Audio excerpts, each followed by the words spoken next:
I knew money changed people, but seeing that moment in front of me was pretty mentally exhausting. Because as soon as my ex-husband, who was kind, found out I inherited a legacy, and my former in-laws with whom I had a decent relationship, both changed. Well, it's more like they revealed their true colors. In the end, we divorced for various reasons, and my in-laws became strangers. Rumor has it that their household is still in chaos and disarray.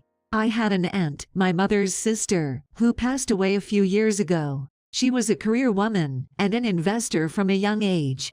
My mother used to say, "Your aunt seems to have quite a fortune."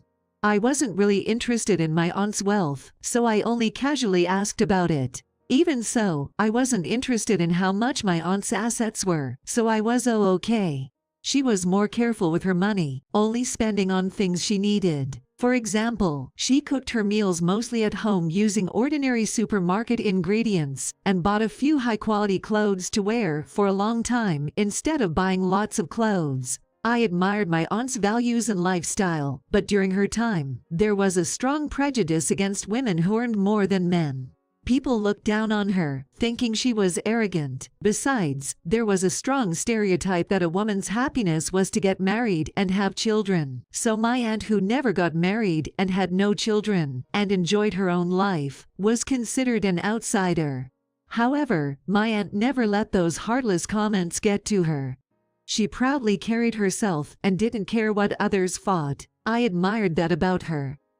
One day, when I visited her at her house, she suddenly said to me as we were sitting on the sofa drinking tea, "Hey, if something happens to me, I want you to be my heir." It was so sudden that I couldn't help but ask what she meant. She explained, "You know, I never got married or had children. That means I won't have anyone to inherit my wealth after I'm gone. But I don't want to leave my money to those people who looked down on me and made fun of me all the time. Of course, I'll prepare all the necessary documents for the inheritance, and I want to officially designate you as the heir." She said it with a smile but in a serious tone. I, on the other hand, nonchalantly agreed, thinking it was just a joke. At that time, my aunt was still in her 40s, and the idea of her passing away felt like something far in the future, maybe 30 or 40 years from then. I was also a high school student, and I didn't know at all about inheritance, so I didn't take her words seriously. Time passed, and I got married, had children, and became busy with work and childcare. When my youngest child graduated and became a working adult, my mother told me that my aunt's health wasn't doing well. I rushed to the hospital my aunt was admitted to, only to find her looking healthy as ever, denying that she was in poor health. She reassured me that it was just a routine checkup and that she was perfectly fine, wearing her usual bright smile. I was relieved then, but her condition was actually not good, and she was just trying not to worry me. As evidence, my aunt was in and out of the hospital repeatedly. Each time, I would go to the hospital with my child to see my aunt. She was clearly weakening as the days went by. She became increasingly frail, with sunken cheeks and a thin body, almost like skin and bones. Yet, she continued to wear that same cheerful smile, and I couldn't help but admire her strength. I thought maybe a miracle could happen, given how she maintained that same smile I had known since my childhood. However, in the end, my aunt passed away. After her passing, we held a small funeral with close relatives. I deeply regretted not spending more time with her. I wished I had met her more often, gone out together, and created more memories. But I knew it was too late to dwell on what-ifs after she was gone. My children also loved my aunt, and they were upset too, feeling like they wanted to talk to her more. It was heartbreaking to see. Then, a few months after my aunt passed away, when I still couldn't sort out my feelings, my ex-husband came home from work and handed me an A4 size brown envelope saying something had arrived. I received a letter and wondered what it was. When I checked the sender, it turned out to be from a law firm. I couldn't remember ever seeking help from a lawyer, so I panicked a bit. I thought, did I get involved in some kind of crime? With trembling hands, I opened the envelope to see what was inside. To my surprise, the letter was about my aunt's inheritance. In that moment, I realized that what my aunt had said to me that day was serious. To find out more details, I decided to contact the law firm and hear what they had to say.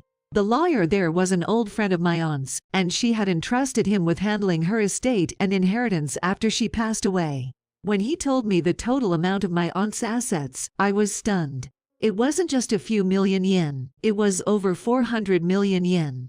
Feeling panicked again, I called my mother after hearing the lawyer's explanation. She casually responded, "Well, didn't your aunt talk to you about becoming her heir? She discussed it with you after you graduated from high school, and I said it was fine as long as both of you agreed." I was utterly surprised by her nonchalant response, but considering the huge sum of money, I was unsure of what to do. However, my mother calmly advised me to accept the inheritance, reminding me that my aunt had prepared all the necessary documents for me, and it would be a waste not to take it, saying I might face punishment otherwise. I asked my mother if she wanted to inherit the money instead, and she replied casually, "Inheritance can be a real hassle. I don't think you know, but there was a person among and Ma's siblings who passed away. That person had a considerable inheritance, but they didn't leave a will. As a result, the siblings and the children of that person ended up fighting every day over the money. But your aunt left everything in proper documents for you, right? So, there's no drama for me to get involved in. However, you might want to be cautious with your grandparents and your husband." She sighed as if remembering the past and offered this warning. I was surprised to hear that my husband's family might also cause trouble over the inheritance, but I didn't think it would become a reality later on. A few days later, my ex-husband, who seemed restless, asked me if the documents from the law firm were about the inheritance. I wondered how he knew, but there was no reason to hide it, so I honestly confirmed it. His eyes gleamed as he heard the news and immediately asked how much I inherited. I casually brushed it off, saying it was around 10 million yen. However, he seemed to sense that I was lying about the amount. After that, he kept insisting that there might be more money or that I should investigate further. At first, I tried to play along and avoid his questions, but it became so annoying that I finally said, "I told you it was 10 million yen. Why do you keep asking?" His response was uncertain, as if he had doubts, but he said, "Well, I just have this feeling that it might be different," and gave an awkward reply. "Anyway, please let this conversation end." I firmly refused, but strangely, from the next day onward, my ex-husband's attitude changed drastically, and he started ignoring me. But I was also stubborn, so we went 2 months without speaking to each other. Suddenly, my former in-laws, who used to live nearby, visited our house without any prior notice. Normally, they would let us know in advance if they wanted to come over, so I thought something serious might have happened. Then, my former father-in-law said, "We heard from our son that you recently inherited some assets. Moreover, we heard it's over 1 billion yen. Our house is getting old, and we were thinking of renovating it. Your husband got such a good wife, and we're proud as parents. By the way, we thought about expanding the rooms for the two of you, and maybe even living together." My ex-mother-in-law nodded along. I was surprised that my ex-husband knew the true amount of the inheritance I inherited, but I was also surprised at my ex-in-law's parents who rallied on that money to make a renovation plan without permission. After that, they kept talking about how they wanted a kitchen with a particular design they had dreamed of, and how they wanted marble, and after a while I came to my senses and said I didn't hear anything about that. We had already asked an agency to do it. My ex-in-law made another outrageous comment. It was obvious that they were counting on my money, and it gave me a headache that they didn't think it was strange at all. I had a lot of things I wanted to say, but I didn't want to let my emotions get the best of me. So, I asked them to leave for the day, and kicked them out of the house. That night, when I returned home from work, I confronted my ex-husband. At first, he tried to dodge the question, but I persistently asked him, and he finally admitted that he had looked at the passbook of the inherited assets without my permission. By the way, I had kept the inherited passbook deep in my dresser. In other words, he went through the whole room and reached into the back of the dresser to find it. I was fed up with his relentless pursuit and obsession, and when I told him about his parents coming and asking about the inheritance, he got angry and said, "Your earnings as a wife are joint assets, so it's mine too. It's only natural for me to use it to renovate my parents' house." and it's your fault for not telling me the exact inheritance amount." He justified his actions and treated me as the villain. Even worse, he suddenly made remarks about quitting his job as if it were related. I asked him to explain, and he confidently said, "With all that money you have, we can live without me working.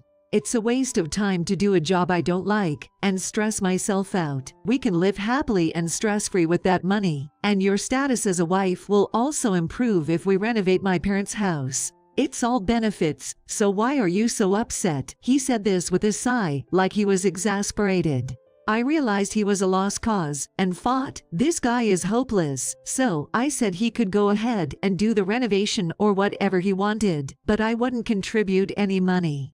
He got even angrier again. He said, "We are already taking," but I didn't care what he said.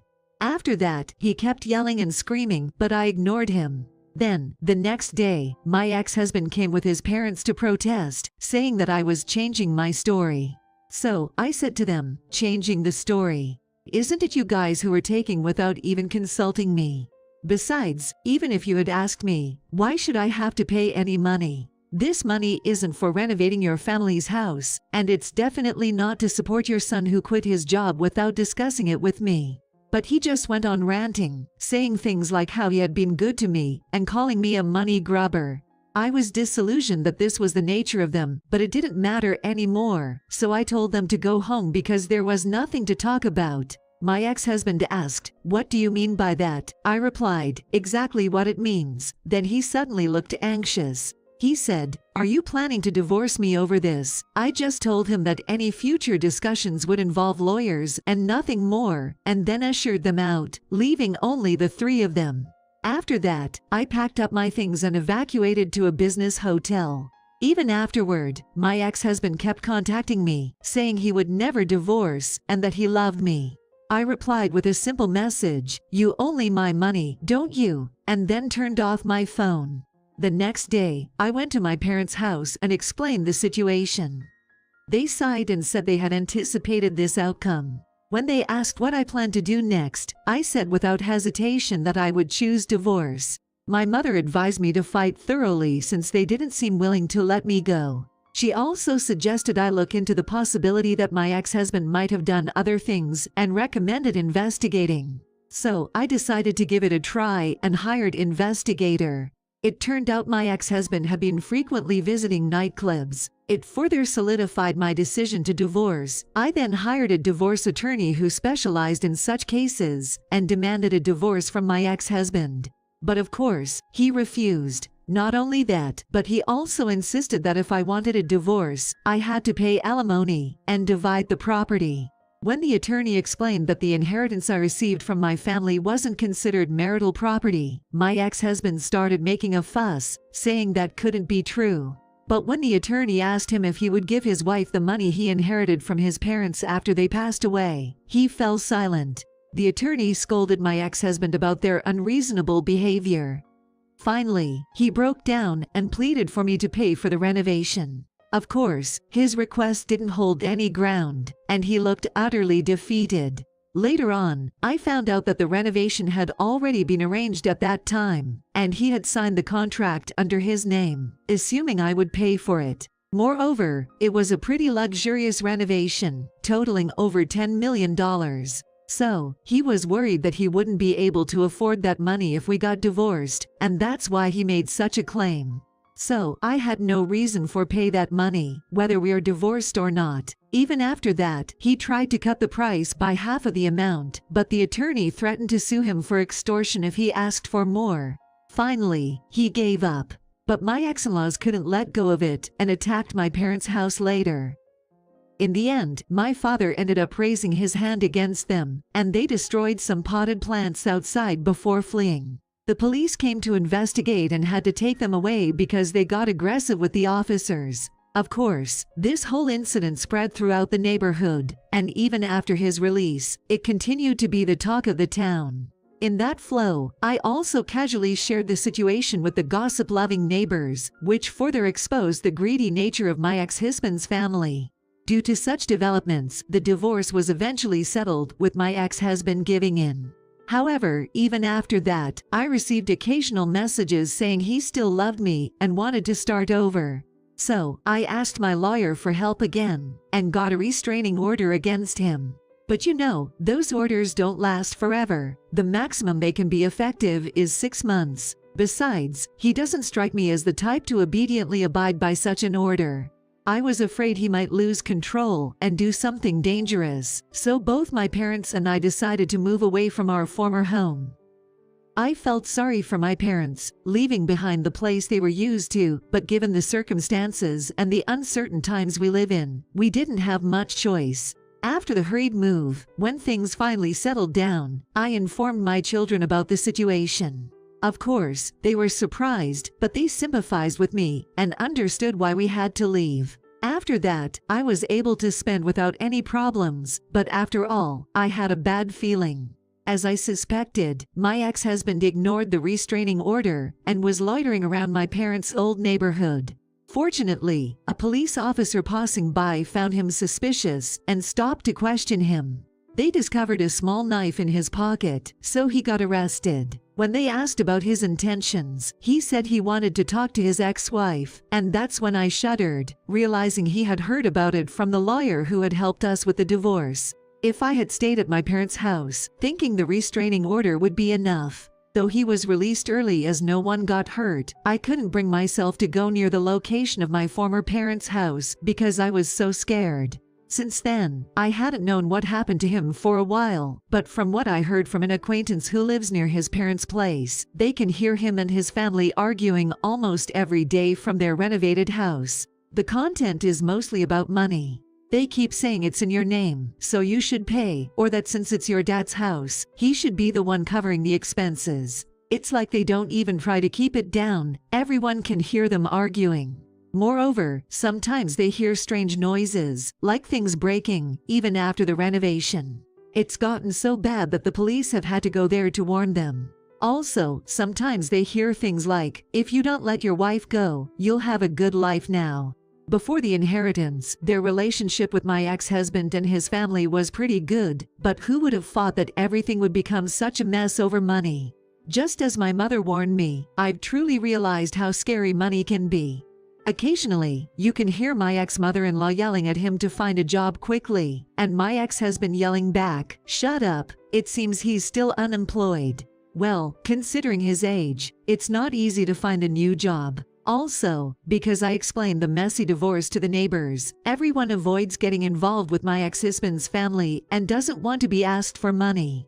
There are even rumors that if you get close to that house, your financial luck will run away. I couldn't help but chuckle. They treat it like some kind of cursed temple. On the other hand, I rented a somewhat spacious apartment and am living with my parents. They tell me not to worry about them and prioritize my own life, but I don't plan on remarrying, so I want to keep living with them like this. If the others found out about the inheritance, they might change like my ex-husband did.